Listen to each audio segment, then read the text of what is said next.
Manchester City berhasil memutus rangkaian kekalahan tandang beruntun dengan cara spesial. Jack Grealish dan kawan-kawan berhasil memenangi derby Manchester di Old Trafford melawan Manchester United dengan skor telak 3-0. Erling Haaland menjadi aktor protagonis dalam laga kali ini dengan mencetak 2 gol dan 1 assist. Seperti apa pertandingannya? Kita bahas di sesi kali ini.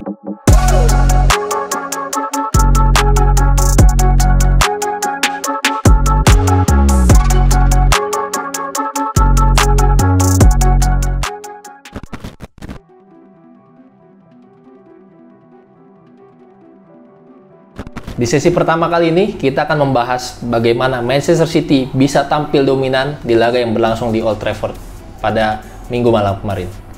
Manchester City turun dengan formasi seperti biasanya yang menjadi andalan mereka sejak mereka menjadi juara Liga Champions tahun lalu, yaitu dengan formasi 3-2-4-1. Di sini mereka punya 3 center back, ada Ruben Dias, Kyle Walker, dan Joshua Gvardiol yang baru direkrut di awal musim ini. Kemudian ada John Stones dan Rodri yang tampil sebagai gelandang bertahan, dibantu oleh 2 gelandang serang, Bernardo Silva dan Julian Alvarez. Di sisi kiri ada Jack Grealish dan di sisi kanan ada Phil Foden dengan Erling Haaland yang menjadi ujung tombak di lini depan. Manchester City sendiri bisa tampil dominan menghadapi Manchester United yang dalam laga kali ini meskipun bertindak sebagai tuan rumah banyak tampil dengan medium block atau garis pertahanan medium yang mulai mereka agresif di daerah setengah pertahanan mereka sendiri. Ya, Manchester United sendiri turun dengan formasi 4-2-3-1. Mereka melakukan berbagai perubahan dikarenakan memang ketersediaan pemain yang terbatas. Ya, di posisi menjaga gawang seperti biasa ada Andre Onana. Kemudian 4 back diisi oleh Diogo Dalot di posisi bek kanan dan Victor Lindelof yang mengisi posisi bek kiri. Kemudian duet bek tengah Harry Maguire dan Johnny Evans. Di sisi gelandang bertahan ada Christian Eriksen dan Sofyan Amrabat. Kemudian McTominay mengisi posisi nomor 10. Sementara 3 di lini serang ada Bruno Fernandes, Marcus Rashford dan Rasmus Højlund. Manchester United sendiri seperti tadi disebutkan di awal tampil dengan medium block 4-2-3-1 di mana mereka mencoba mencegah City bermain di area tengah di mana Rashford dan Bruno banyak tampil agak lebih sedikit kecil, mencegah progresi City lewat area tengah. Manchester City sendiri 2 center back kanan dan kirinya tampil cukup lebar, ya bahkan mereka seperti seolah-olah bermain sebagai fullback.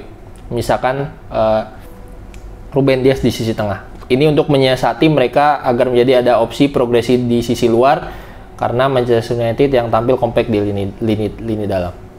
Kemudian bagaimana caranya City berhasil progres menghadapi pressing Manchester United tersebut? Pertama, mereka sangat fleksibel dalam memanfaatkan situasi menang jumlah di lini bawah. Ya, di sini di area belakang pertahanan City mereka berhasil unggul, ada situasi 5-4 di mana 3 center back dan 2 gelandang bertahan menghadapi 4 pemain depan Manchester United. Dengan positioning yang melebar ini, satu, mereka bisa bermain ke sisi luar. Apabila mereka tidak diikutin, Walker biasanya akan melakukan dribble dan di sini dia bisa menciptakan situasi 3-1 atau 3-2. Kemudian positioning yang fleksibel dari Rodri dan John Stones, ya terkadang salah satu dari Johnson atau Rodri mereka sedikit agak turun. Kemudian apabila nanti ada yang terpancing, misalkan McTominay terpancing, di sini ada ruang bagi Johnson untuk menerima bola di ruangan antar lini. Kemudian apabila Johnson pun juga diikuti oleh salah satu dari double pivot, maka di sini gelandang serang yang akan free. Jadi seperti itu. Dengan situasi menang jumlah selalu City berhasil menciptakan pemain yang free, pemain yang bisa memprogresi bola ke lini depan. Ditambah dengan kemampuan olah bola dari Rodri dan John Stones yang sangat baik untuk tampil di ruang sempit, bagaimana mereka bisa mengatur tempo, mendelay passing. Ketika pemain Manchester United datang baru mereka melakukan passing, itu yang menjadi kunci progresi mereka di lini bawah. Kemudian setelah karena ada pemain yang free tersebut, mereka bisa progresi ke lini depan. Katakanlah misalkan bermain di sisi kiri. Ya, di sisi kiri. Ketika sudah progresi di lini depan, peran dari winger dan gelandang serang ini sangat sentral karena winger pasti akan selalu diikuti oleh fullback lawan. Sementara gelandang serang di sini selalu diikuti oleh double pivot yang memang tampil cukup Spartan dalam mengcover area. Di sini mereka banyak melakukan pergerakan untuk keluar dari penjagaan pemain Manchester United. Yang sering banyak terjadi, misalkan Bernardo sering banyak cari di belakang lini ataupun kadang melebar, kemudian Jack Grealish yang masuk. Dengan pergerakan seperti ini, apabila Bernardo keluar kemudian diikuti, ada ruang di antar lini yang bisa dipakai untuk Grealish untuk menerima bola. Dan dengan gerakan seperti ini, Grealish bisa menerima bola dan dalam situasi menghadapi ke gawang lawan. Seperti itu. Kemudian salah satu juga yang membuat City dominan adalah terkadang pressing dari Manchester United yang tidak begitu intens, dalam artian mereka ingin coba untuk menghambat serangan City. Akan tetapi ketika melakukan pressing tidak dalam timing yang pas, tidak dalam momen yang pas, sehingga sering terjadi ketika striker melakukan pressing, kemudian di sini Rodri sedikit keluar. Ketika melakukan pressing agak sedikit terlambat sehingga Rodri masih punya ruang dan waktu untuk memberikan umpan kepada John Stones. Ditambah dengan orientasi dua double pivot yang cenderung man to man kepada dua gelandang serang Manchester City, mengakibatkan di sini banyak ruang di antar lini yang mereka bisa maksimalkan. Memang Haaland tidak banyak turun untuk meminta, tapi di sini dengan pergerakan-pergerakan dari pemain Manchester City, pemain depan Manchester City yang cukup cair, mereka bisa memaksimalkan area tersebut di sini sehingga melakukan banyak progresi ke lini depan.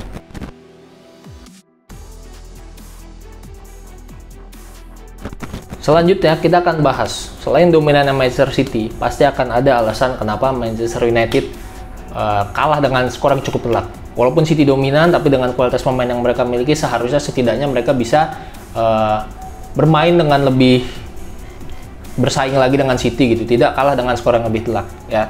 Akan tetapi pada kenyataannya Manchester United ketika menguasai bola banyak kehilangan bola. Jadi serangan-serangan mereka tidak optimal karena mereka sering terlalu cepat kehilangan bola. Akhirnya karena mereka tidak bisa menguasai bola, mereka tidak bisa memprogresi serangan, tidak bisa membangun serangan dengan baik, dan akhirnya penguasaan bola lebih banyak jatuh kepada Manchester City. Isu ini banyak terlihat terutama ketika melakukan build up dari bawah. Ya seperti kita tahu, salah satu faktor Manchester United membeli Andre Onana adalah karena dia memiliki kemampuan build up yang lebih bagus dari pendahulunya. Dengan kemampuan distribusi bola tersebut, diharapkan serangan Manchester United bisa lebih mulus. Akan tapi apakah kenyataannya seperti itu? Dalam laga melawan Manchester City, ya sering Onana melakukan long ball ke depan. Jadi walaupun dia memiliki kualitas build up yang bagus, akan tetapi apabila struktur serangan dari Manchester United itu tidak optimal, maka seperti laga melawan City mereka banyak kehilangan bola. Jadi build up di bawah ya seringkali Onana berperan seperti sebagai libero, sedangkan di sini Maguire agak sedikit didorong ke depan.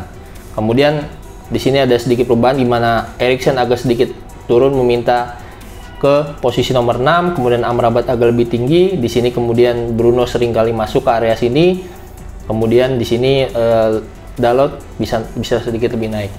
City sendiri cukup simpel dalam bertahan. Mereka menggunakan pola 4-4-2 yang dimana dua striker di sini banyak berorientasi ke gelandang bertahan Manchester United. Jadi mereka tidak langsung pressing ke goalkeeper atau center back, tapi mereka tutup area tengah. Siapa yang mempressing center back kebanyakan adalah winger. Dalam kasus ini karena Maguire yang lebih tinggi, maka banyak Jack Grealish agak sedikit berdiri di sini. Begitu juga dengan Foden yang sedikit berjaga-jaga antara area untuk pressing ke John Evans dan juga sekaligus menjaga Diogo Dalot. Sementara area di sini jadi tanggung jawab dari Rodri dan Bernardo. Oke, dalam banyak kasus serangan United selalu dimulai seperti ini. Kemudian di sini biasanya Haaland tidak langsung pressing, tapi dia tutup jalur ke Eriksen. Kemudian di sini biasanya yang pressing adalah Alvarez, kemudian di cover oleh Rodri di belakang. Seringkali juga Grealish ikut bantu lakukan pressing sambil menutup jalur passing ke Harry Maguire. Nah, pressing yang cukup ketat, yang cukup tinggi dari City ini tidak mampu dieliminasi dengan mudah oleh United karena salah satunya adalah pergerakan pemain yang terlalu statis. Ya, dalam kasus seperti ini banyak orientasi City seperti seolah-olah man to man, tapi ada di sisi bola. Dan gerakan-gerakan yang dilakukan oleh pemain Manchester United kurang banyak variasi, kurang banyak juga mereka bisa menciptakan support yang ideal bagi pemegang bola. Contoh ketika bola di Jonny Evans, biasanya Lindelof di sini akan sedikit lebih rendah. Akan tetapi ketika di pressing oleh Alvarez, di sini tidak ada pemain yang memberikan opsi, karena begitu dipassing bola ke Lindelof, maka dengan mudah Phil Foden akan datang dan tidak ada opsi. Begitu juga ketika bola masih situasi awal, ketika bolanya masih ada di Onana. Seperti yang kita tahu, Haaland juga tidak begitu aktif untuk pressing, dia cenderung menutup jalur ke Eriksen. Ketika bola di Onana misalkan, ketika Maguire di pressing oleh Grealish, dalam satu waktu Grealish akan lebih agresif pergi ke Onana. Di sini situasinya Maguire ini bisa menjadi pemain yang free karena Grealish sudah meninggalkan dia. Akan tetapi gerakan-gerakan yang diambil kurang banyak inisiatif untuk meminta bola ketika dia sudah ditinggalkan oleh pemain yang mempressingnya. Akhirnya banyak bola long ball ke depan. Tentunya ini bukan suatu yang jadi masalah, karena kita tahu Rasmus Højlund memiliki postur yang cukup kuat untuk berduel bola-bola atas. Ditambah juga ada Scott McTominay yang juga punya kemampuan fisik luar biasa. Ditambah United juga punya Marcus Rashford yang punya kecepatan untuk memanfaatkan bola di belakang lini. Akan tetapi karena pressing yang dilakukan begitu ketat, seringkali memang Onana di sini tidak bisa melakukan long pass dengan leluasa, memilih opsi yang enak. Akhirnya seringkali City cukup mudah mengantisipasi long ball karena di sini ada dua pemain center back yang juga kualitas bola udaranya cukup bagus, yaitu John Stones dan Ruben Dias. Jadi serangan United banyak terhambat karena struktur serangan mereka yang kurang memungkinkan untuk melakukan build up dari bawah. Selain itu, banyak juga secara struktur, memang secara struktur ini adalah hal yang sudah sering dilakukan oleh United. Akan tetapi struktur mereka memiliki semacam prinsip yang tidak dipenuhi, yaitu prinsip kedalaman. Ya, seringkali mereka cenderung semua pemain mau berdiri di antar lini. Sedangkan untuk kedalamannya hanya disediakan oleh goalkeeper dan salah satu center back. Itu pun hanya di area tertentu. Jadi katakanlah ketika bola ada di sini mereka punya kedalaman. Tapi ketika bola di sini, ketika kiper sudah di pressing, tidak ada opsi kedalaman atau emergency passing.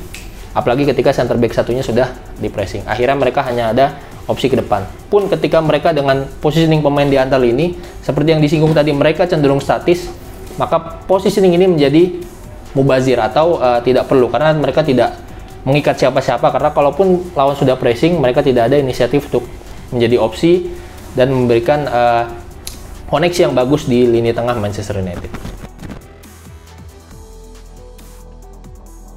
Membahas kemenangan Manchester City di akhir pekan kemarin tentu tidak lengkap kalau kita tidak membahas performa seorang Erling Haaland, seorang striker yang dibeli dari Dortmund dengan nilai transfer yang sebetulnya tidak cukup mahal untuk striker kelasnya dia, tapi telah terbukti menjadi seorang goal getter yang sangat mumpuni di kompetisi seketat Liga Premier Inggris. Di pertandingan kemarin Haaland berhasil mencetak 2 gol, 1 gol dari titik penalti dan 1 gol lagi lewat sundulan yang sebetulnya berawal dari situasi yang sangat bagus. Haaland sebetulnya seorang striker, dia adalah seorang striker yang murni seorang goal getter. Karena apa? Karena di dalam banyak pertandingan, Haaland tidak banyak terlibat dalam momen-momen bangun serangan dan semacamnya. Sebagai contoh, di gol kedua City, yang berawal dari situasi fast break atau serangan balik. Ketika situasi serangan balik, Haaland berada tidak jauh dari sisi bola, yang ketika itu bola dalam penguasaan Jack Grealish. Ketika itu kalau nggak salah di sini ada Bruno Fernandes yang mengcover posisinya Diego Dalot. Di sini Haaland ketika bola ada di Jack Grealish, walaupun dia berada di sisi dekat bola, tapi dia tidak mau mendekat untuk katakanlah memberikan opsi atau menjadi pemantul 1-2, tapi dia justru ketika ada di dekat bola dia segera mencari ruang di kotak penalti. Karena di situ dia sudah melihat ada Bernardo Silva yang melakukan overlap, jadi di sini Grealish bisa menciptakan situasi 2 lawan 1 di mana Silva berhasil mendapatkan ruang untuk crossing ke Haaland yang ada di tiang 2 atau tiang jauh. Di sini semakin membuktikan bahwasanya Haaland semacam tidak peduli dengan statistik passing dan semacamnya, tapi dia sangat peduli bahwa dia adalah seorang striker, tugasnya adalah mencetak gol, tugasnya adalah di kotak penalti, selain itu bukan urusan dia. Di pertandingan kemarin, Haaland hanya mencatatkan 10 kali passing, di mana hanya 7 yang berhasil. Artinya akurasi passingnya hanya 70%. Dibandingkan dengan Højlund atau Rashford saja, yang jumlah passingnya mencapai 15 dan 16 passing. Sedangkan Haaland hanya melakukan 10 passing, tapi dia berhasil mencetak 2 gol dan 1 assist. Itu artinya Haaland di sini membuktikan bahwa ia adalah seorang striker yang efektif, tugasnya adalah mencetak gol, dan dia telah membuktikannya di pertandingan kemarin. Oke, jadi itulah Sobat Plus, ulasan pertandingan pekan 10 Liga Inggris antara Manchester United lawan Manchester City. Selamat datang di TTS.